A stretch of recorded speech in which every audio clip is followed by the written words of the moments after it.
Muy buenas tardes a nuestro auditorio, muchísimas gracias, bienvenidos a esta nueva edición de México en mí y tengo una queridísima invitada, bueno, dos queridísimas amigas aquí, vamos a hablar de temas muy importantes para nosotras como mujeres, sobre todo en este mes de marzo que acaba de pasar.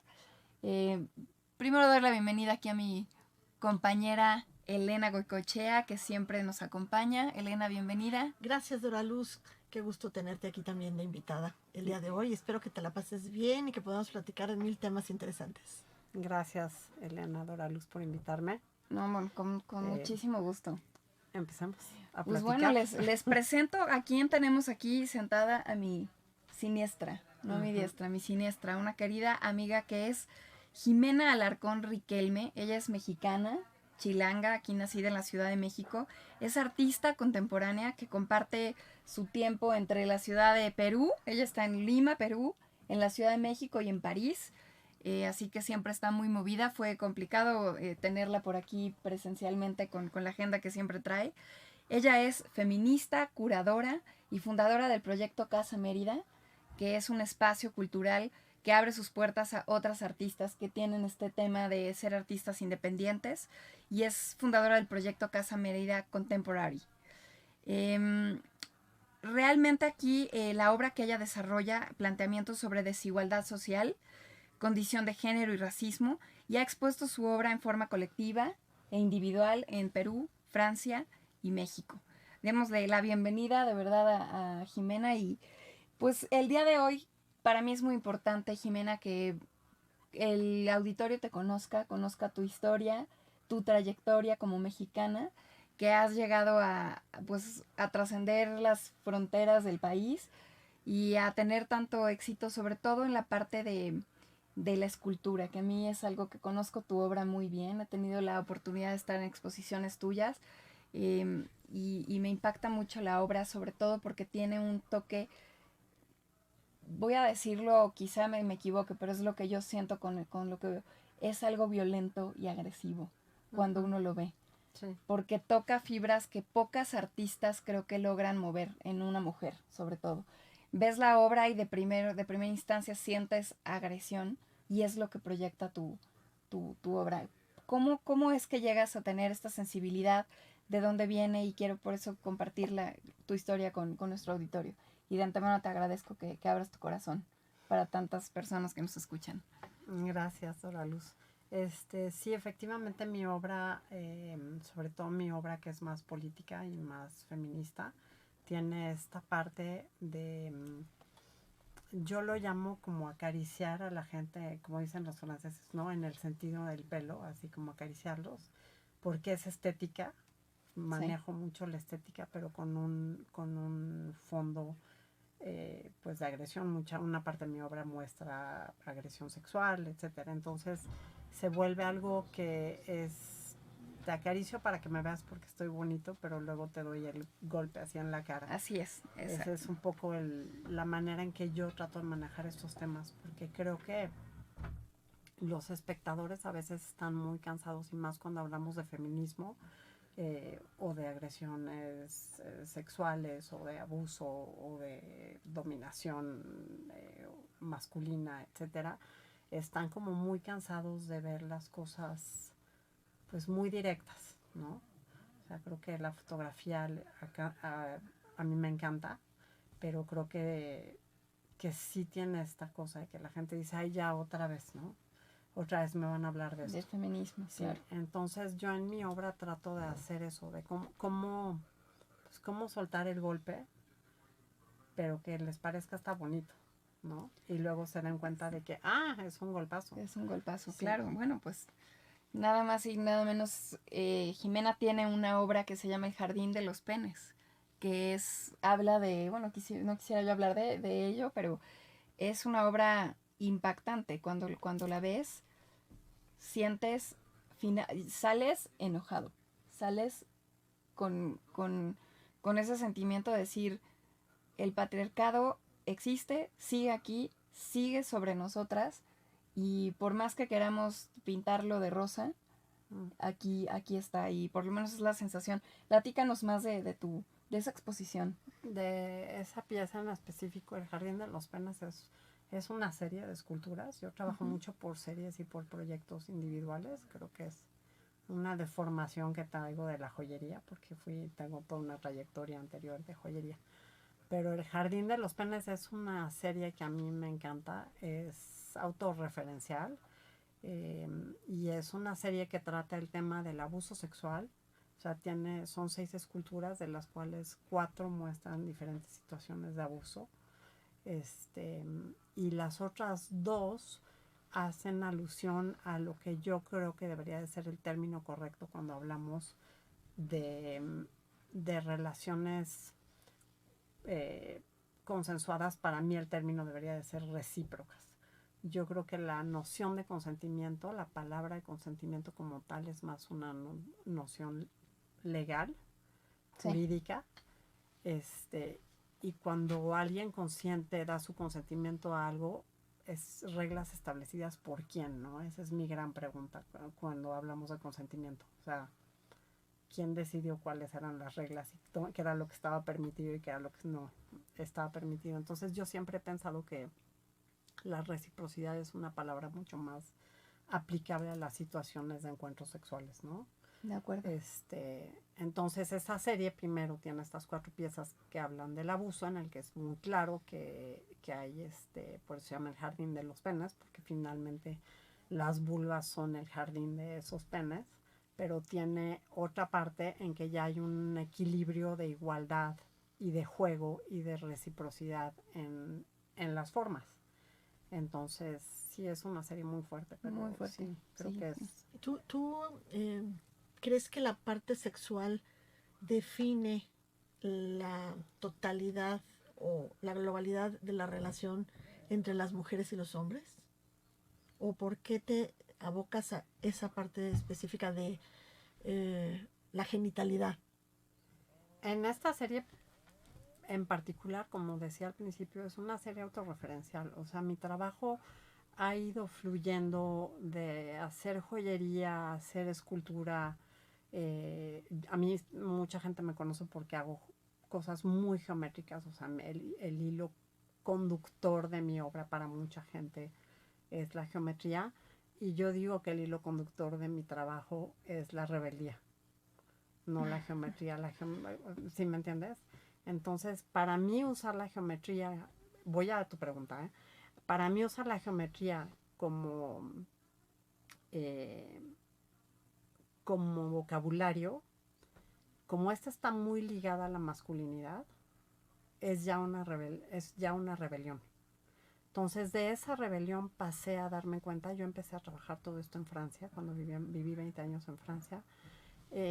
Y tenía una muy fuerte incomodidad como mujer extranjera, y sí sentí realmente el racismo, independientemente de que soy de alguna manera una mujer privilegiada.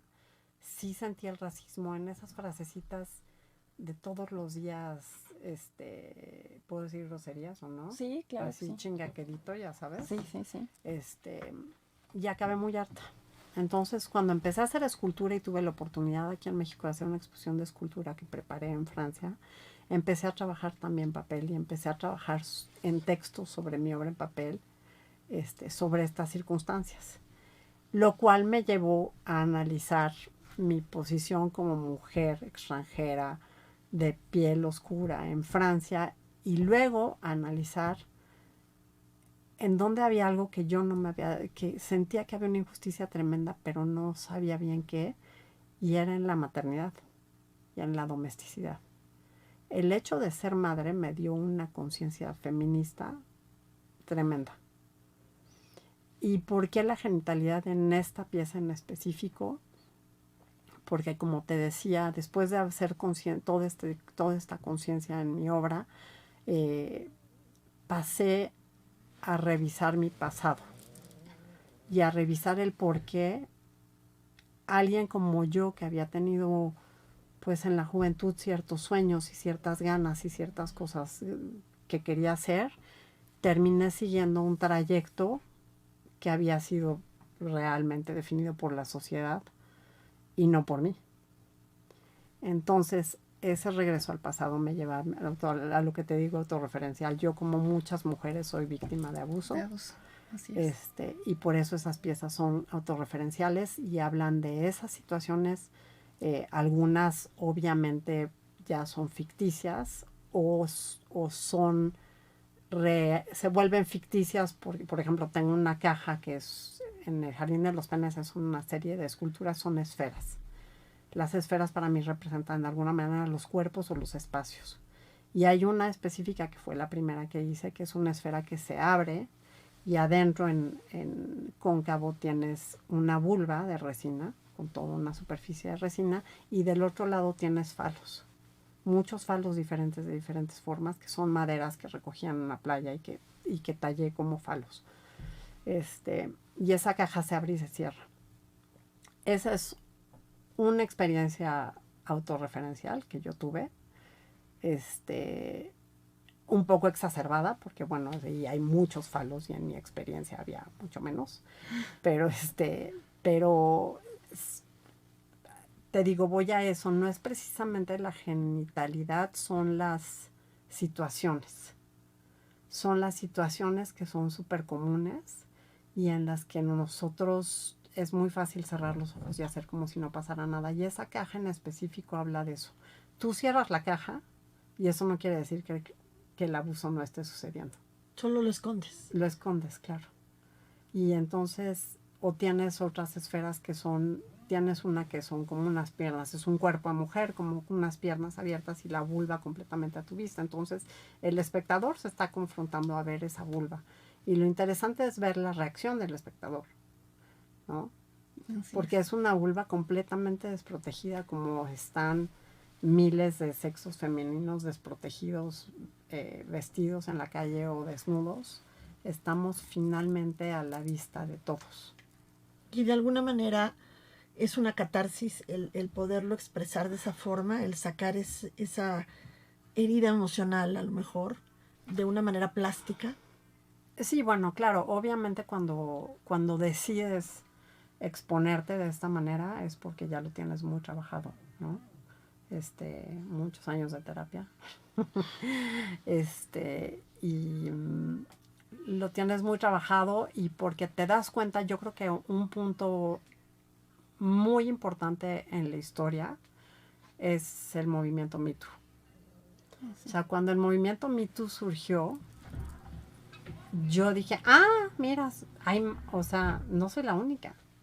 Y es muy reciente, ¿no? Sí, es muy reciente. Yo pensaba realmente que era la única. Entonces, cuando eres la única, te vuelves, pues casi instigador de lo que te pasó, ¿no? En la mente del mundo. Cuando tú sientes que eres la única, crees que instigaste a que te pasaran esas cosas, que hiciste algo, que, no sé, ibas vestida, te emborrachaste de alguna manera, etcétera. Y cuando surgió Me Too me empecé a dar cuenta de la magnitud de lo que estaba sucediendo y me di cuenta de algo que también es súper importante. Yo estaba viviendo todavía en Europa y creo que es esta realización de que los hombres blancos heterosexuales que están en las posiciones más altas de poder también son perpetradores, ¿no?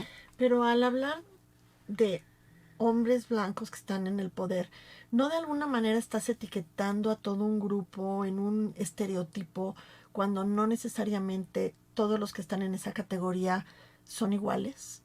No, yo no creo que son iguales, pero yo creo que sí hay muchos que se salieron con la suya porque estaban precisamente en esa posición. Yo estoy hablando del contexto europeo, en ese momento de mi vida.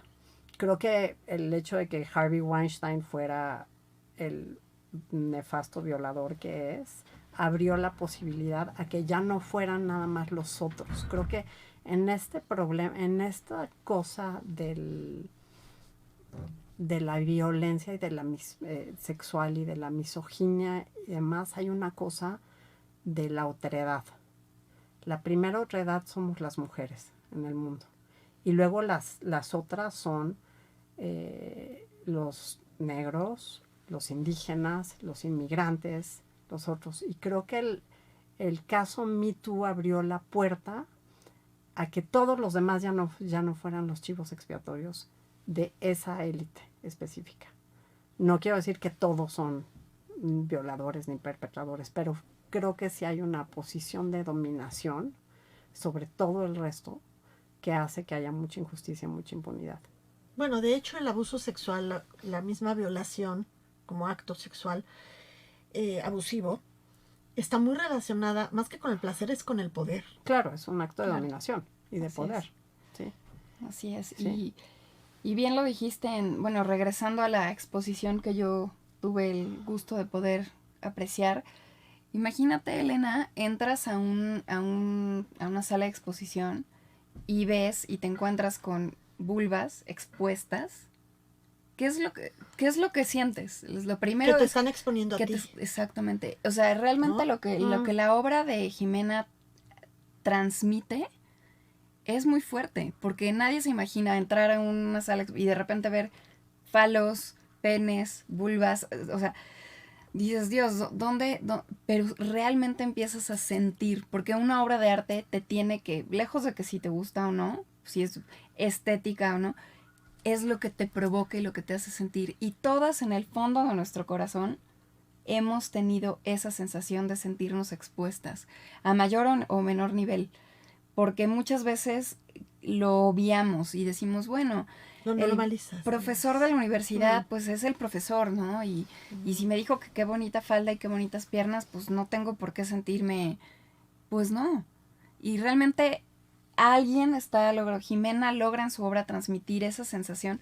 Y te lo estoy hablando nada más de un piropo, quizá un piropo malentendido, mal manejado, hasta una verdadera agresión sexual violenta, de la cual muchas mujeres, incluso dentro de su matrimonio, con su padre, su hermano, lo han podido sentir.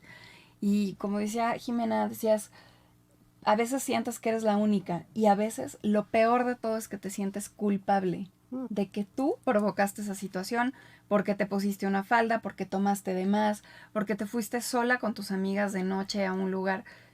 Y en realidad, ¿cómo está tan normalizado echar la culpa?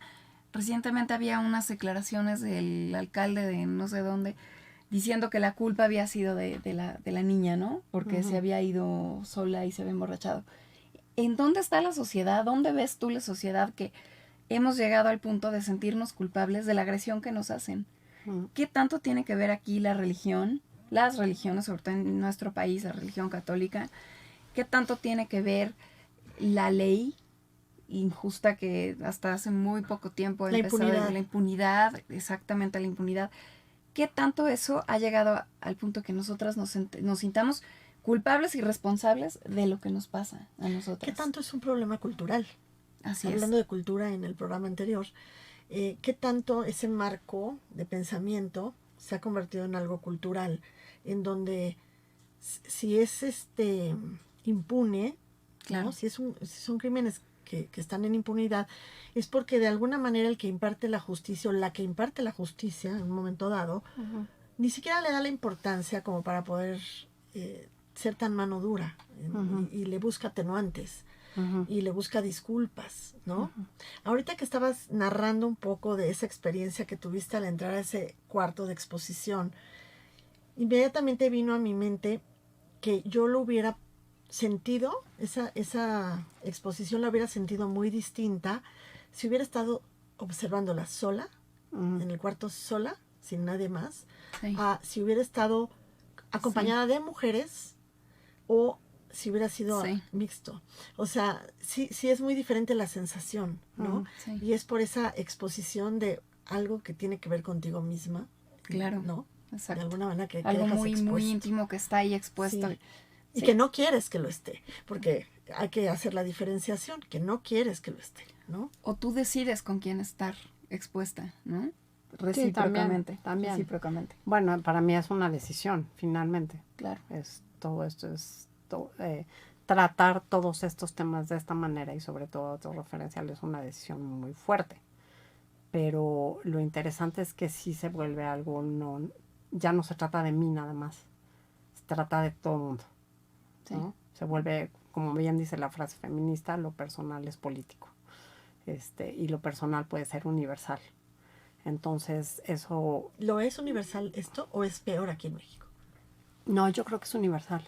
Viniendo a lo que decías de la cultura, yo creo que sí tiene mucho que ver con la religión, muchísimo con las 3 religiones monoteístas, que finalmente vienen del otro lado del mundo, ¿no? Patriarcas, exacto. Sí, creo que tiene mucho que ver.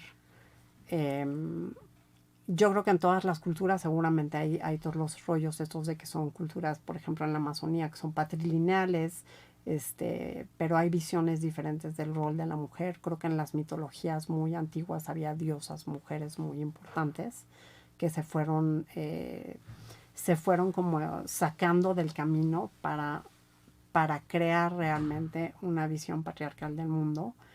Todas las religiones han sido escritas por hombres. Todas las leyes sociales han sido escritas por hombres, las normas, ¿no? Entonces yo creo que es mundial, con mayor o menor medida según el país en el que estés y el grado de aplicación de ley que puede haber en esos países. O sea, volvemos a lo mismo. De nada sirve la ley si no se aplica. Sí, que en México estamos muy mal en aplicación de la ley. Somos el 5º peor país del mundo en aplicación de la ley. En Francia, te vas a sorprender, en Francia las cifras son escandalizantes también. En Francia violan a 200 mujeres diario. Y la aplicación de la ley en esos casos también es muy baja, porque sí hay esta cosa cultural también. Sí hay un machismo tremendo, sí hay una... sí sigue habiendo esta cosa de ya, pues ya, ¿qué más quieren, no? Ya pueden trabajar, ya tienen los mismos derechos, ya pueden... Todas esas estupideces que nos dicen de, ay, ya les dimos chance de votar. Y dices, ok, gracias por darme chance de existir. Exacto. No, yo creo que es un mundial. Y yo creo que aparte a partir del movimiento Me Too y todos estos feminismos que ya existieron en los años 60 y 70, la radicalidad logró muchas cosas en los 60 y los 70. La nueva radicalidad que está existiendo, que es muy perturbadora para mucha gente porque también hay una radicalidad de exposición del cuerpo que no estamos entendiendo, a mí me cuesta entenderla, está teniendo un efecto de boomerang muy fuerte. O sea, yo creo que sí. ¿En qué sentido? ¿Se está revirtiendo en contra? Es que yo creo que sí hay un efecto de pérdida de poder que están sintiendo los hombres, que los tienen muy apanicados y por lo cual está habiendo más violencia. Puede ser eso y puede ser también los contextos que estamos viviendo, un tiempo de mucha incertidumbre, de mucha desesperanza, de mucha presión, de mucho estrés y de mucho perder el rumbo como humanidad. Porque estamos, nos habían de alguna manera o nos habíamos contado el cuento de que si tú haces esto y estudias y trabajas y tal, tienes el futuro asegurado y de repente nos mueven el piso. Y esa incertidumbre de alguna manera crea mucha desesperanza, mucha inseguridad, muchos miedos, que yo creo que eso también influye en la violencia y a lo mejor en la agresividad y en las explosiones que a lo mejor no se darían en un entorno más pacífico en cuanto a las emociones.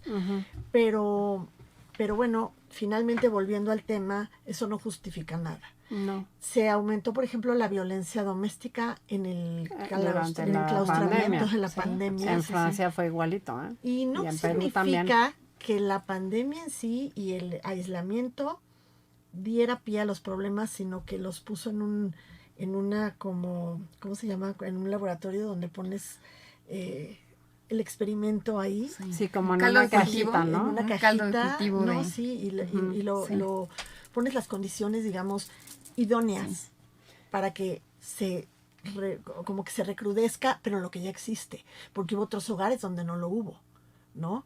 Entonces, bueno, sí estamos viviendo tiempos difíciles y a la mujer, pues a lo mejor le ha tocado la parte más difícil, ¿no? Sin embargo, yo te voy a decir con qué no comulgo con esa radicalidad. Yo no creo en la igualdad, pero no solamente en la de género, yo no creo en la igualdad en ningún sentido, porque cada ser humano es diferente y hay que apreciar esa diversidad y esas diferencias. Y de alguna manera, tú tocaste el tema de la maternidad al principio.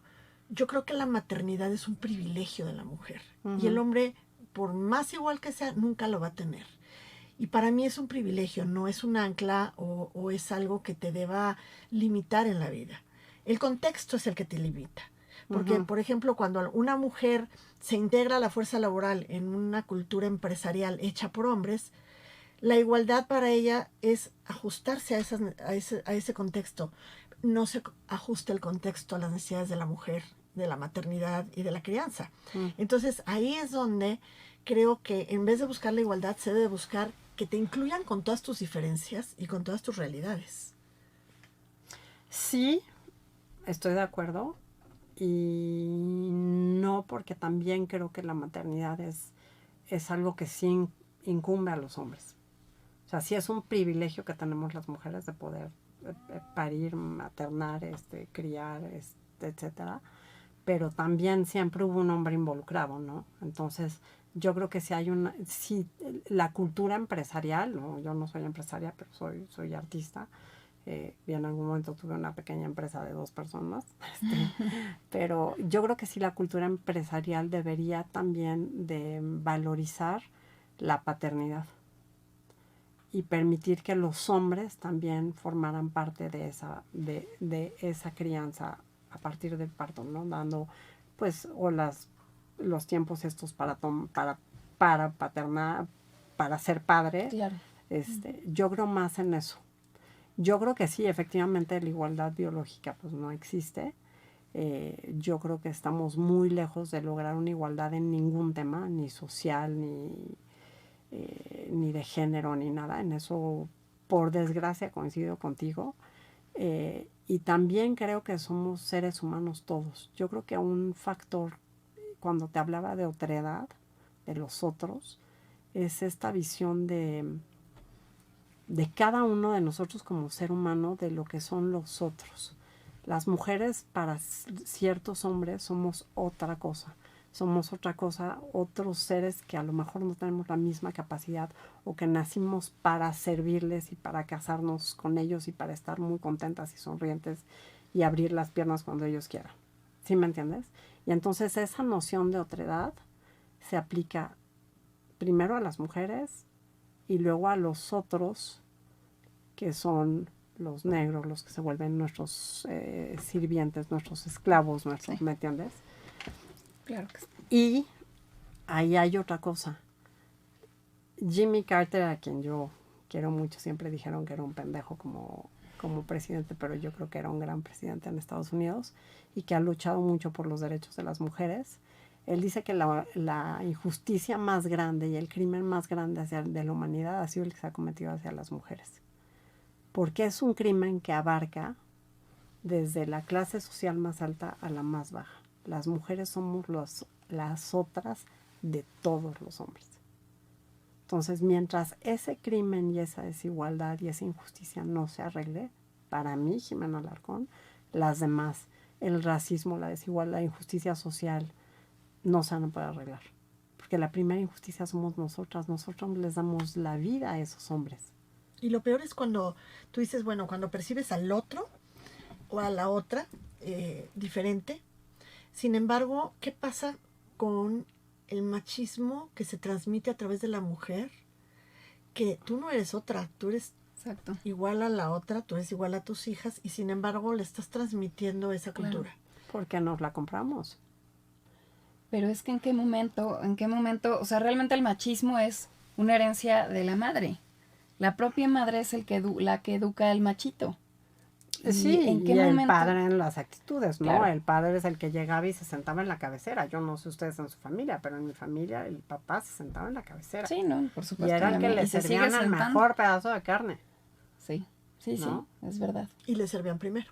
Y le servían primero. O compraban específico. En mi casa era, esto es para tu papá y ustedes no lo pueden tocar, ¿no? Sí. Y es como dice la canción, ¿no? Que decida tu papá. Siempre todo es que decida tu papá. Entonces, nosotros transmitimos eso. Yo durante años, inconscientemente, le preguntaba siempre a mi marido su opinión sobre cosas que yo ya sabía, yo ya conocía la respuesta. Y cuando me respondía decía, ¿para qué le preguntes? Si no? ¿Sí me entiendes? Sí, sí. Pero es que me educaron así. Y sí, me educó mi mamá. O sea, sí era, esto es para tu papá y no se toca. Claro, inconscientemente así uno educa a las hijas, Sí, ¿no? Y a los hijos, ¿no? O sea, Son los espejos donde te ves. claro, Así está dormido, no molesten. Y cuando las mamás estamos dormidas, todo el mundo llega y te molesta, ¿eh? Todo el mundo te despierta.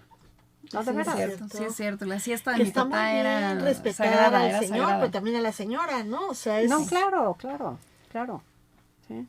Pues te platico, Elena, también que parte de la obra que más me ha impactado de Jimena es una, en este momento no recuerdo el nombre, pero es Las faldas, precisamente de esta experiencia que tuviste sobre la Amazonia. Jimena no solamente es una artista que... La instalación, sí. Sí, ella vive realmente y quiero que nos platiques de esta exposición que a mí me encanta porque ella estuvo conviviendo con no te voy a quitar, estuvo conviviendo con una comunidad en la Amazonia donde la cultura es completamente, es o era, y se la está comiendo la modernidad, el progreso. Y me gustaría que nos platiques de esto, un poco moviéndonos del tema del feminismo, pero que al final de cuentas también tiene mucho que ver. Sí, también está ligado a la dominación y la explotación. Así es. También están ligados a la explotación de los recursos, están ligados a la dominación y al capitalismo y etcétera.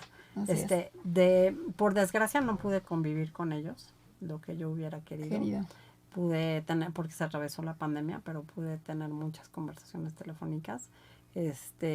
Yo hace como 4 años hice un viaje a la Amazonía, o a la ciudad de Iquitos, la Amazonía peruana. Iquitos era el centro principal de comercio de caucho.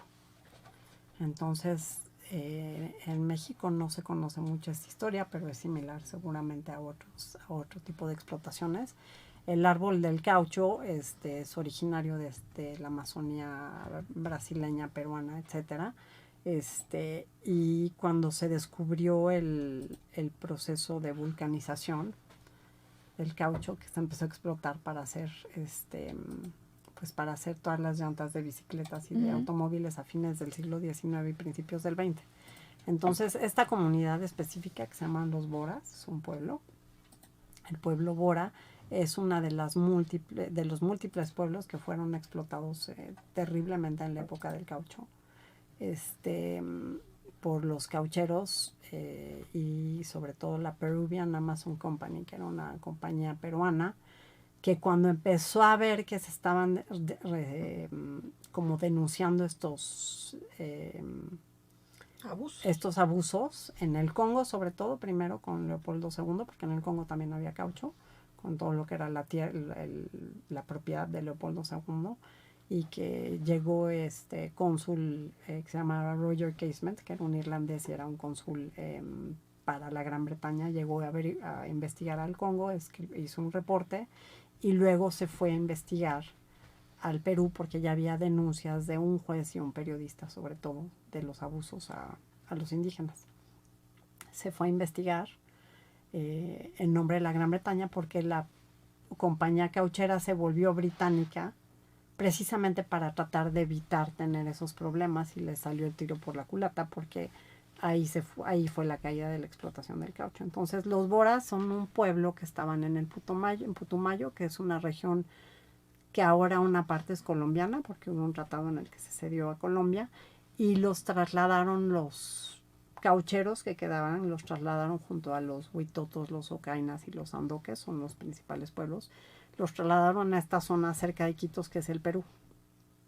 En ese traslado se murieron más o menos 7,000 personas. Y los abusos de los caucheros son terribles, son espantosos. Entonces, yo al ir a Iquitos iba con esta cosa de llegas a la Amazonía y llegas a este lugar un poco como con un imaginario tremendo, ¿no? De lo que leíste, del cine, de todo lo que, pues todo lo que inundó tu imaginación y crees que es. Y empiezas a descubrir y te llevan a ver una comunidad indígena y llegas y esa es la comunidad de San Andrés, son Boras, y llegas y te hacen un espectáculo con fines turísticos que a mí me pareció muy invasivo. Yo me sentí que estaba invadiendo algo que no tenía por qué yo invadir, ¿no? Porque son sus ritos, son sus cantos rituales que hacen en la Maloca, tienen todo un sistema social, este, y toda una cosmogonía que es muy lejana de la nuestra, ¿no? Entonces a mí me impactó mucho. No participé en esta cosa turística, pero estuve tomando unas cuantas fotografías y lo que más me llamó la atención eran las faldas que estaban usando, que tienen unas grecas divinas dibujadas, son faldas de una corteza de árbol, la corteza interior de un árbol que se llama yanchama. Entonces adquirí una falda y de ahí surgió esta idea de este proyecto, Sí. que a ti te gustó mucho. Me gustó mucho. Que es muy lindo, es una instalación que se llama Lo que el progreso nos dejó. Compré varias Sí, faldas lo que el progreso nos dejó, exacto. blancas y cada una de esas faldas las intervení y representan una consecuencia del progreso en la Amazonía. O sea, la extracción de los recursos, la deforestación, la culturación, la trata de mujeres y niñas, todos esos males que se concentran en esas ciudades de la Amazonía, porque como la Amazonía es tan rica, la explotación de oro, petróleo, la Amazonía es tan rica, se concentran pues todo lo terrible, ¿no? Y qué deja el progreso en realidad. Es muy interesante porque había las faldas intervenidas por mí y faldas tradicionales rituales boras para darles el lugar que realmente tienen, ¿no? Porque finalmente son pueblos que han hecho todo por tratar de mantener su lengua, porque son tradiciones orales y cuando se pierde la lengua se pierde todo y se desarticulan los clanes y se pierde todo. Entonces tratar de darles esa importancia y tratar de mostrar lo que nosotros vemos como progreso es realmente progreso para otros. Esa es la gran pregunta. Desde mi visión, yo no soy peruana, no soy bora, soy mexicana, soy artista. Yo lo vi así y lo expresé así. Pero es algo que se puede también, refleja perfectamente la realidad de muchos pueblos indígenas en nuestro país, que gracias al progreso, Tren Maya, por ejemplo, o proyectos que han llegado a destruir realmente el corazón de muchas comunidades, no ahora, sino desde hace cientos de años, y el progreso nos ha dejado una ruptura cultural, unos despojos quizá de civilizaciones que ahí traían un avance de conciencia mucho mayor que el que tenemos hoy y que el progreso nos ha dejado, ¿no? Sí, pero también en ese caso no les puedes tú cerrar la puerta del mundo, sino que debe ser una elección de ellos. Sí. Porque ni tienes derecho a empujarlos, ni tienes derecho a mantenerlos donde están porque tú crees que están bien así. O sea, yo creo que ahí el verdadero respeto es decirles, esto es lo que existe afuera y que ellos también tengan un poder de decisión. Sí, pero es un poder de decisión que se les quitó desde la conquista.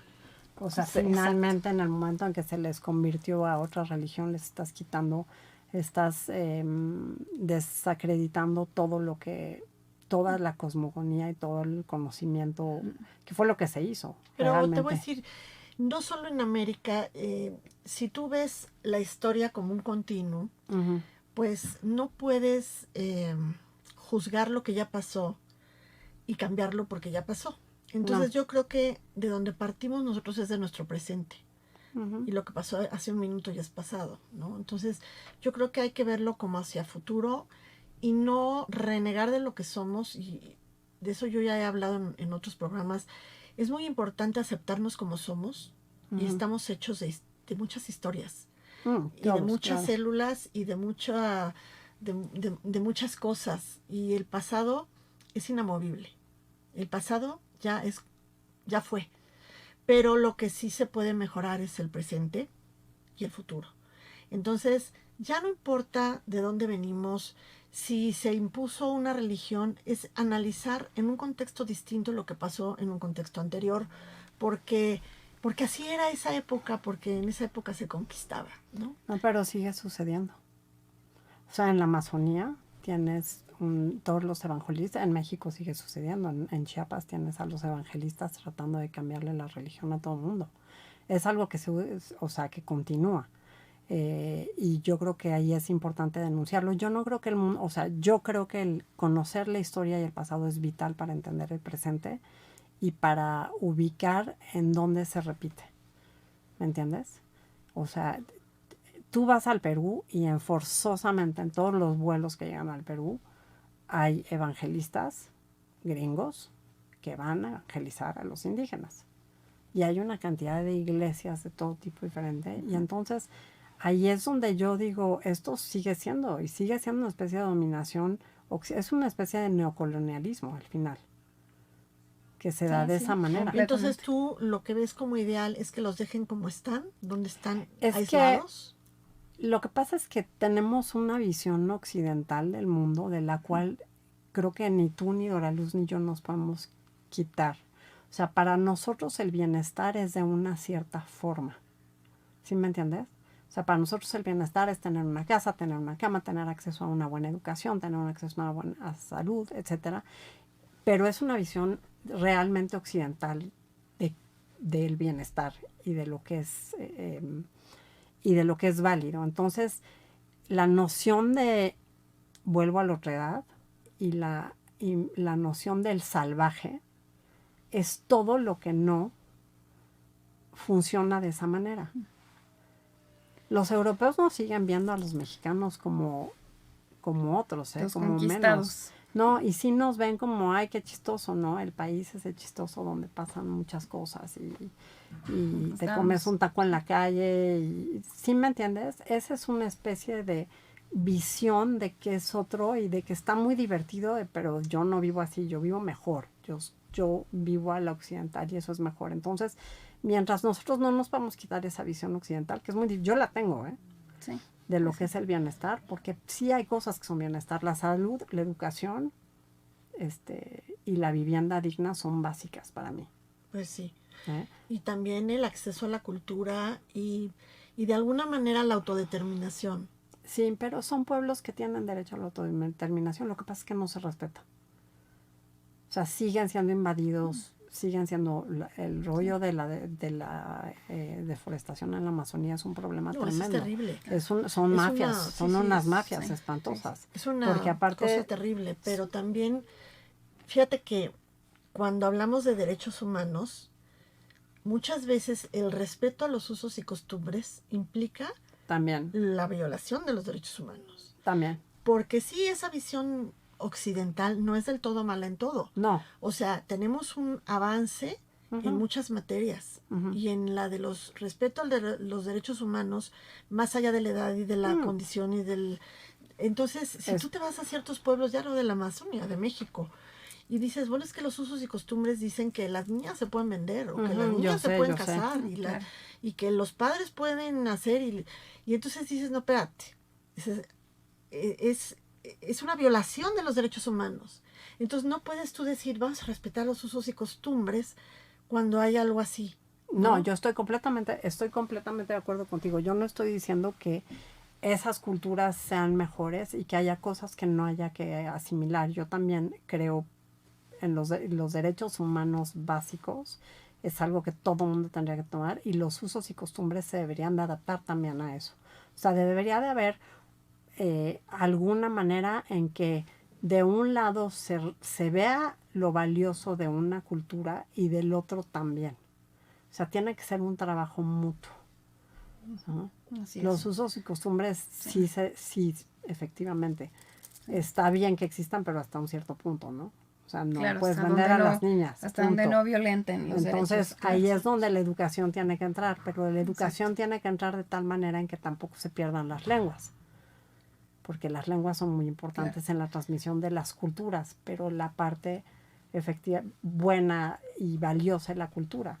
Pero lo mismo por la cultura occidental. No todo en la cultura occidental es bueno. Sí, ¿no? Así es. Pues bueno, realmente se está poniendo muy bueno el programa. Creo que estamos llegando a temas muy profundos que lamentablemente se nos ha terminado el tiempo, pero de verdad quisiera que dejemos estos temas para una segunda invitación, Jimena, porque de verdad sé que vas a estar con varias exposiciones pronto. ¿Dónde te puede encontrar nuestro auditorio, tus redes sociales? ¿Dónde te podemos me gustaría mucho que estuvieran enterados de tus futuras exposiciones y tu página donde puedan ver la obra que tienes el día de hoy. A ver, actualmente tengo una exposición en Oaxaca, que es una colaboración entre la Galería NN y la Galería Quetzali, que estará hasta el 3 de junio. Ok. Se llama Revelación del Origen y es escultura, es toda mi obra más formal. Mi página internet es jimenaalarcon.com, Jimena con X. Mis redes sociales, Instagram es Jimena Alarcón Art. Y Casa Mérida Contemporary también. Muy bien. De todas maneras, les vamos a dejar en la página toda la información para que puedan conocer más de la obra de Jimena. Y quiero, bueno, agradecerte a nombre de México en mí, del programa, de toda la producción, tu visita, tus palabras, y pues quisiera yo darte un último mensaje que le quieras dar a nuestro auditorio para podernos despedir. Un último mensaje. ¿Con qué quieres que se quede nuestro auditorio de Jimena Alarcón? De mí, pues nada, que si les interesa ver mi trabajo, adelante, bienvenidos. Y espero dejar algo, cada obra la intención es dejar un punto de reflexión. Así es. Y de lectura, las lecturas son muy valiosas, las lecturas de los espectadores son muy, muy valiosas para mí. Muy bien. Gracias. Pues muchas gracias, Jimena. Gracias, Elena. Gracias a ti. Gracias al auditorio. Gracias. Y pues nos vemos en la próxima edición. Que tengan linda tarde. Gracias.